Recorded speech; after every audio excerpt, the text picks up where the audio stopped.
నేను మీ ముందుకొచ్చాను. హైదరాబాద్ తెలంగాణ రాజకీయాల్లో కీలక పరిణామం చోటు చేసుకుంది. కేసీఆర్ను ప్రశ్నిస్తూ ఎమ్మెల్సీ కవిత లేఖ రాశారు.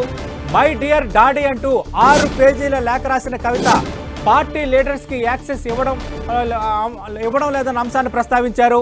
అలాగే భారతీయ జనతా పార్టీతో పొత్తుపై కూడా సిల్వర్ జూబ్లీ సభలో క్లారిటీ ఇవ్వలేదంటూ కవిత లేఖలో ప్రస్తావించారు. ఈ 6 పేజీల లేఖలో పాజిటివ్ నెగిటివ్ పాయింట్స్ అంటూ ఫీడ్బ్యాక్ అంటూ కవిత లేఖ సంధించడం అనేది ఒక సెన్సేషనల్గానే మనం చెప్పుకోవాలి. పాజిటివ్ నెగిటివ్ ఫీడ్బ్యాక్ అంటూ డీటెయిల్డ్గా కవిత లేఖ రాశారు. ప్రస్తుతం అమెరికాలో ఉన్న ఎమ్మెల్సీ కవిత తన తండ్రి అలాగే మాజీ ముఖ్యమంత్రి టీఆర్ఎస్ చీఫ్ కేసీఆర్ను ఉద్దేశించి రాసిన లేఖ చాలా కీలకంగా ఉంది. చాలా కీలక అంశాలను ప్రస్తావించారు. కేసీఆర్ అటు ఓడిపోయిన తర్వాత ఈ ఏడాదిలో చేసిన వ్యాఖ్యల్లో ఏవి పాజిటివ్గా ఉన్నాయి, ఏవి నెగిటివ్గా ఉన్నాయి, ఫీడ్బ్యాక్ ఏంటి అన్న అంశాలని సుదీర్ఘంగా 6 పేజీల లేఖలో కవిత ప్రస్తావించడం అనేది ఒక కీలక పరిణామంగానే మనం చూడాలి. గత కొద్ది రోజులుగా అటు బీఆర్ఎస్ కార్యక్రమాలకు అలాగే పార్టీలో ఉన్న కొన్ని పరిణామాల నేపథ్యంలో కవిత అంటిముట్టినట్టుగా వ్యవహరిస్తున్నారన్న చర్చ జరుగుతున్న నేపథ్యంలో ఆమె రాసిన 6 పేజీల లేఖ ఇంపాక్ట్ ఎలా ఉండబోతోంది, నిజంగా ఆమెలో అసంతృప్తి ఉందా, లేదంటే పార్టీలో సుశిక్షితమైన కార్యకర్తగా పార్టీలో ఉన్న విషయాలను మాత్రమే తన తండ్రి దృష్టికి తీసుకొచ్చారా, లేదంటే దీని వెనక ఏమైనా రాజకీయ వ్యూహం ఉందా, భవిష్యత్ వ్యూహం ఉందా, ఇలాంటి అంశాలన్నీ ఇప్పుడు తెర ముందుకు వస్తున్నాయి. ఎందుకంటే ఎమ్మెల్సీ కవితకు సంబంధించి పార్టీలో కీలక నేతగా ఉన్నారు. అలాగే కీలక తెలంగాణ జాగృతి నేతగా కానీ అలాగే పార్టీ కార్యకలాపాల్లో కానీ నిజామాబాద్ బీఆర్ఎస్ రాజకీయాల్లో కానీ ఆమె చురుకైన పాత్ర పోషిస్తున్న నేపథ్యంలో 6 పేజీల లేఖ ఎందుకు రాయాల్సి వచ్చింది, కేవలం పాజిటివ్ నెగిటివ్ ఫీడ్బ్యాక్ అంటూ ఎందుకు ప్రస్తావన చేయాల్సి వచ్చింది, కేవలం పార్టీ శ్రేయస్సును కోరి మాత్రమే ఆమె లేఖ రాశారా, లేదంటే దీని వెనక వేరే వ్యూహం ఉందా, లేదంటే ఆమెలోని ఆవేదన అసంతృప్తి ఉందా, దీని ఇంపాక్ట్ ఎలా ఉండబోతుంది అన్నది చాలా కీలకంగా మారింది.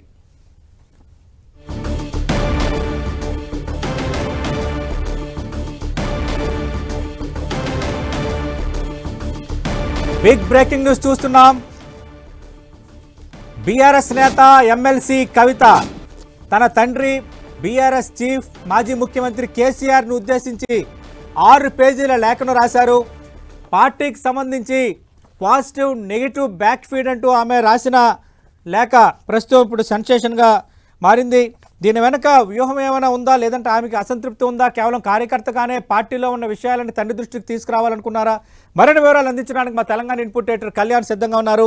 కళ్యాణ్, ఏ విధంగా అర్థం చేసుకోవాలి ఎమ్మెల్సీ కవిత తన తండ్రిని ఉద్దేశించి రాసిన 6 పేజీల లేఖ వెనక వ్యూహం ఏమైనా ఉందా, ఆమెలో ఏమైనా అసంతృప్తి ఉందా, లేదంటే కేవలం ఒక కార్యకర్తగా మాత్రమే తన తండ్రి దృష్టికి విషయాలు తెద్దామనుకున్నారా?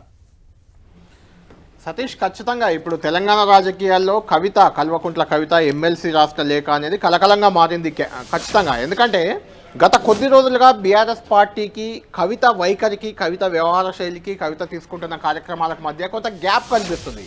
ఈ నేపథ్యంలోనే కవిత సొంత ఎజెండాతో ముందుకు వెళ్తున్నారని విమర్శలు వచ్చాయి. మనం ఇంతకుముందే చూసాము, ఆమె చిట్ చాట్లో కూడా గతంలో ఒక 15 రోజుల క్రితం ఆమె చెప్పింది క్లియర్గా, తెలంగాణ సాధించుకుందాం భౌగోళికంగా, కానీ సామాజిక న్యాయం సాధించలేకపోయామని చెప్పారు.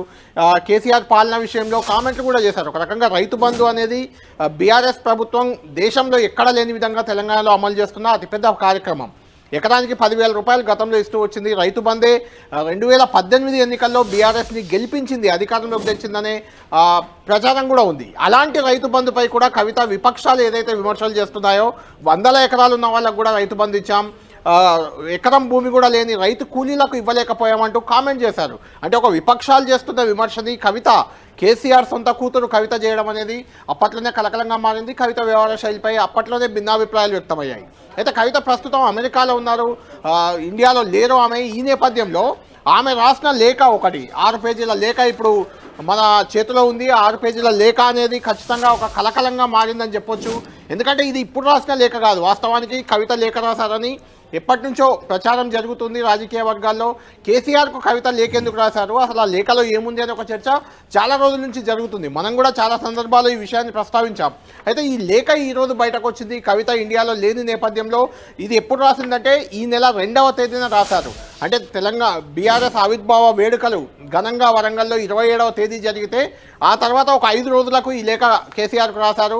ఈ లేఖలో 2 అంశాలు ప్రస్తావించారు. పాజిటివ్గా అంటే ఆ కేసీఆర్ ఆ సభలో ప్రసంగించిన విధానాన్ని పాజిటివ్గా ఉన్న అంశాలను ప్రస్తావిస్తుంది. నెగటివ్ షేడ్స్ కూడా ఇందులో కొన్ని ఉన్నాయి, నెగటివ్ అంశాలు కూడా కొన్ని ఉన్నాయంటూ కవిత రాయడం అనేది ఇప్పుడు హైలైట్గా మారింది. ఎందుకంటే కేసీఆర్ కూతురు గతంలో ఎంపీగా నిజామాబాద్ ఎంపీగా పనిచేశారు, ఇప్పుడు ఎమ్మెల్సీగా ఉన్నారు. కేసీఆర్కు లేఖ రాయాల్సిన అవసరం లేదు, ఇలా సీక్రెట్గా డాడీ అంటూ లేఖ రాయాల్సిన పని లేదు.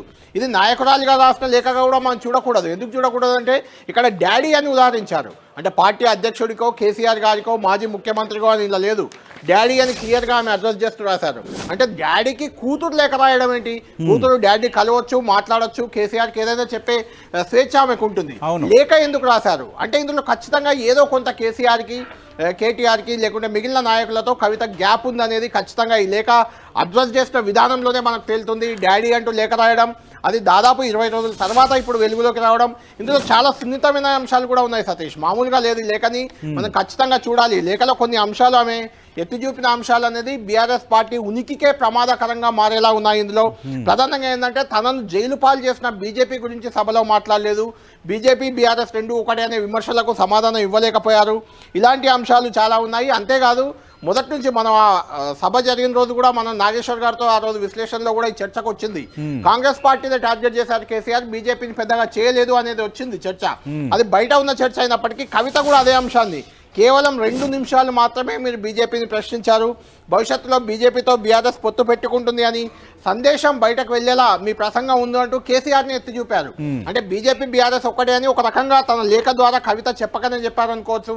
అదే సమయంలో బీసీ రిజర్వేషన్లు 42% బీసీ రిజర్వేషన్లు అనే చర్చ బయట జరుగుతుంది, దానికి సంబంధించి మీ ప్రసంగంలో ఎక్కడా ప్రస్తావనే లేదు అంటూ ఆమె మాట్లాడారు.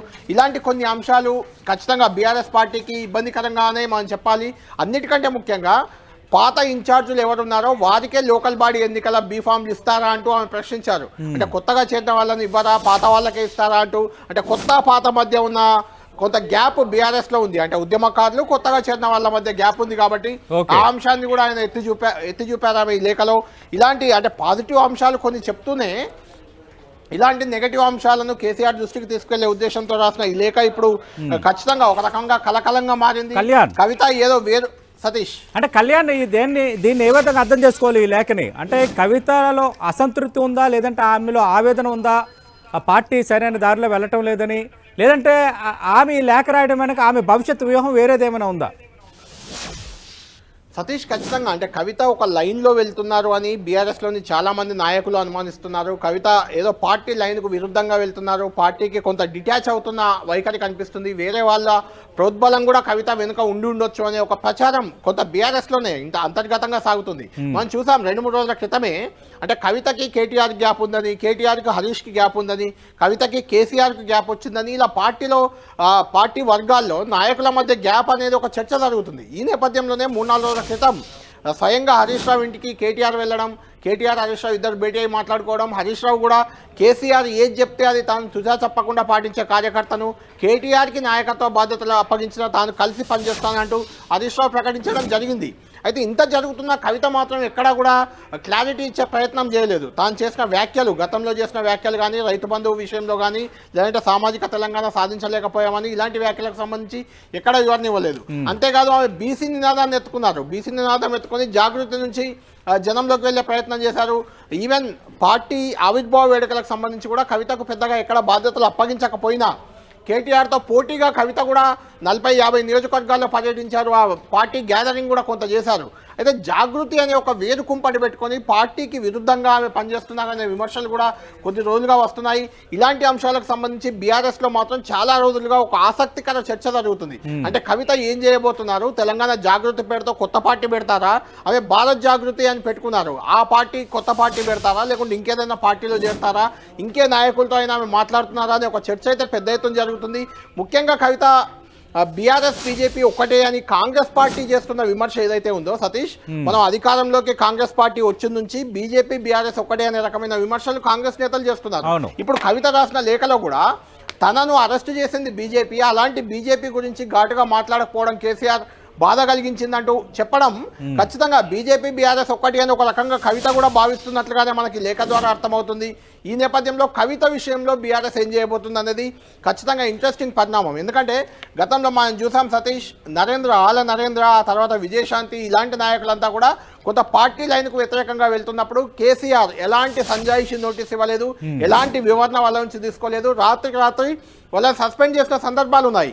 కాబట్టి ఇప్పుడు కవిత లేఖ అనేది ఆ పార్టీలో కలకలం రేపుతున్న నేపథ్యంలో కేసీఆర్ ఏం చేయబోతున్నారు, ఈ లేఖపై కేసీఆర్ లేదంటే పార్టీ వైఖరి ఎలా ఉండబోతుంది అనేది ఖచ్చితంగా ఒక ఇంట్రెస్టింగ్ ఫ్యాక్టర్గా ఉంది.